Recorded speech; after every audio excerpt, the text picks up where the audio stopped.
nasa linya na. Ito muna kausapin natin habang tinatry natin na kontakin itong si Pag Tatay hindi na contact si Ricky. Ricky, baka tayo mag-overtime. May Friday na Sige, kakaya. ito muna kausapin ko. Win na tayo. Mula po sa Guagua, Pampanga. Uy, si Kuya Henry Manuel, yung nakausap natin dati na isang taho vendor.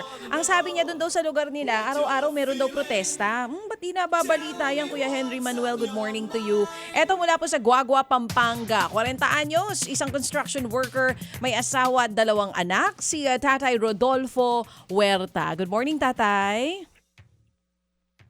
Tatay. Good morning po, ma. Good morning po. Salamat po. Oo. Hindi na po kayo nagko-construction ngayon, Tay? O yun pa rin ang trabaho nyo? Ganun pa rin po. Ganun pa rin. Ano pong ginagawa nyo mismo sa construction? Nagpipintura po, ma'am. Gano'n na po kayo katagal na construction worker? Matagal-tagal na rin po. Simula po 2007. Opo. Ito na po yung trabaho. Oo. Sa radyo daw po kayo nakikinig dyan sa Pampanga. Kamusta po signal namin dyan, Tay?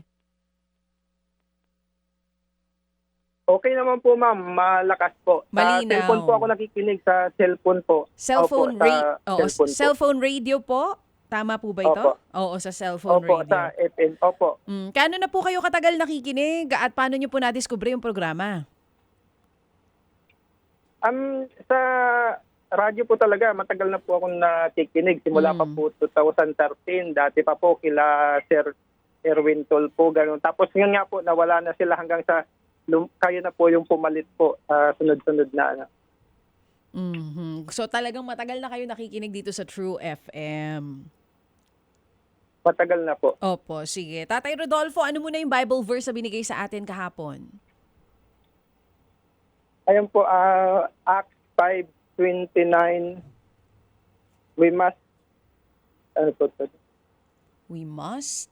We must obey God rather than men. Yan. Ang ganda ng paliwanag ni Pastor Jeff dito. Ito po bang ating What's on Your Mind segment? Ano pong naitutulong nito sa pang-araw-araw nyo? Malaki po, ma'am, kasi lalo po sa mga sinasabi po ni Pastor Jeff, talaga pong minsan po relate po talaga sa buhay. Tatay, yun daw pong asawa ninyo ay dumadaan po ngayon sa depression at 2 years na nagagamot? Opo, ma'am. Ganun nga po. Oo. So na-diagnose po ito kaya may iniinom na rin pong gamot ngayon? Opo, ma'am. Bale, every month po, pumupunta kami sa sa doktor niya para po magpa-check up. Oo. Every month po yun. Halos magto 2 years na po. Tay, ano nag-trigger po dito sa depression ni nanay? Ano nangyari 2 years ago?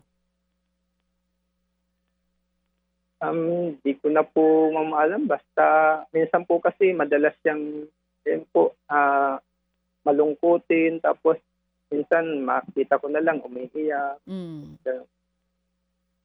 Oo. At ngayon po, kamusta na siya? Sa 2 taon po na nagagamot po siya, bumubuti naman po ang kondisyon? Sa ngayon po, medyo okay naman na po. Pero, tulad po kagabi, nag-iiyak na naman po kagabi. Nakita ko, di-iyak na naman kagabi. Pero sa ngayon po, medyo okay naman kasi hindi na tulad dati na yung dati po kasi madalas yung madaling pagalit. Sa ngayon po, medyo hindi naman ganun na po. So mas maayos na po si nanay ngayon, buti naman po. So kayo lang po nagtatrabaho dyan sa inyo para buhayin po itong pamilya nyo kasama yung 2 anak nyo po? Yung asawa ko po, ma'am, sa totoo po, teacher po siya. Okay. Teacher, tuloy pa rin po siya sa pagtuturo.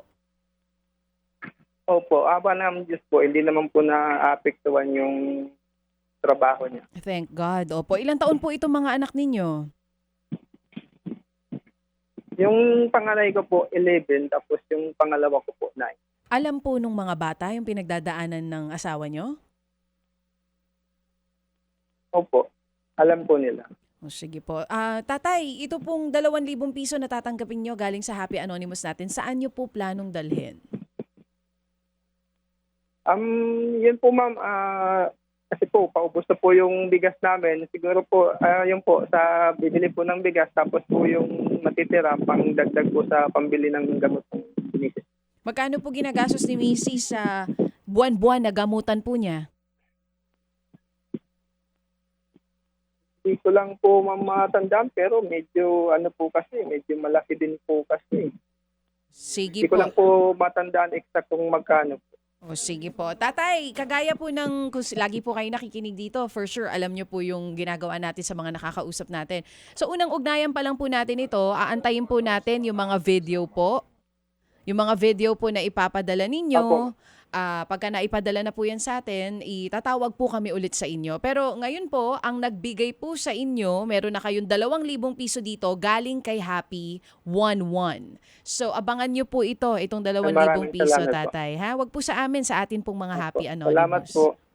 Thank you din po, Salamat tatay. po sa Happy Anonymous po. Salamat po. Oo, wala pong anuman. Balitaan niyo po kami ha, tatay ha. Papadala namin ngayong araw na ito pong Opo. 2,000 piso. Maraming salamat po. Opo. Opo. Sorry Thank you po, thank you po. Sorry, Thank you. baka nakaistorbo tayo sa kanya. Hindi Ay, na- ba? hindi. Joke Malungkot lang. yung kwento Binibiro niya. ko lang. Mabuti na nga lang Para kahit, lang- kahit para may... lang maka-smile Kaya naman. nga, may depression nga daw kasi yung kanyang asawa. Pero ganun pa man, patuloy pa rin sa pagtatrabaho bilang Oo. isang teacher. Opo, ano ho yan, matindi hong pagsubok, yung ganyan po na may mga kasama ho tayo na kinakailangan po din natin intindihin at alalayan. Mga kapatid, brothers and sisters, saan ka pa? Dito na tayo sa totoo. Dito na tayo sa True FM. Mga kapatid, mag-subscribe and follow po kayo sa social media accounts ng True Network PH. Yan po kami. Hanapin nyo lang True Network PH, Facebook, Instagram, YouTube, TikTok, and podcast. Mapa Apple or Spotify man yan, mahahanap nyo kami. Lahat ng mga napapanood at napapakinggan nyo po sa programa, nasa social media accounts namin yan. So, paano mga kapatid? See you sa social media!